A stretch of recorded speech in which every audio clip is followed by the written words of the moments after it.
Hi దోస్తులు, గెట్లున్నారు? మంచిగున్నారా? ఈ మధ్య కాలంలో ప్రతి ఒక్కళ్ళు షాదీ అంటే బాగా ప్రతి ఒక్కరికి పండగలాగా అయిపోయింది.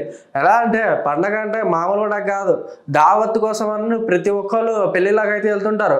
కానీ ఈ షాదీలో జరిగిన ముచ్చట మాత్రం మరీ దూరం. ఇదేంటంటే షాదీకి వెళ్ళే ముందే పెళ్లి మాత్రం ఆగిపోయింది. అది ఎలానో కాదు. మళ్ళా దాని గురించి తెలుసుకునే ముందు వీడియోని లైక్, షేర్, సబ్స్క్రైబ్ చేసి పక్కనున్న బెల్ ఐకాన్ని క్లిక్ చేయండి. అసలు ఈ ముచ్చటైనా తెలుసుకుందాం. మామూలుగా అయితే పెళ్ళిళ్ళకు ఏం చేస్తారు? ప్రతి ఒక్కళ్ళు ఏం చేస్తారు? అంటే అది చేస్తారు, అంటే ఇది చేస్తారు అంటారు.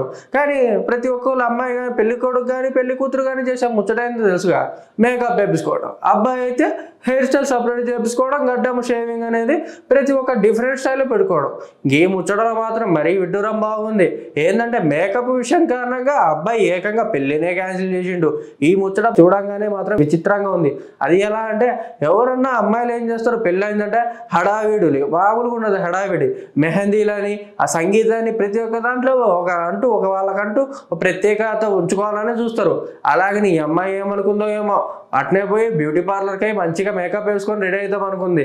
కానీ ఈడ జరిగింది ఏంటంటే ఆ అమ్మాయి పెళ్లి టయానికి మాత్రం బాగా చండాలంగా తయారైంది. అట్లా అంటే అందంగా ఉండేది అనమాట. ఎట్లా అంటే ఐశ్వర్య లాగా అందంగా ఉండే అమ్మాయి చివరికి అమ్మమ్మ లాగా బయటకు వచ్చింది.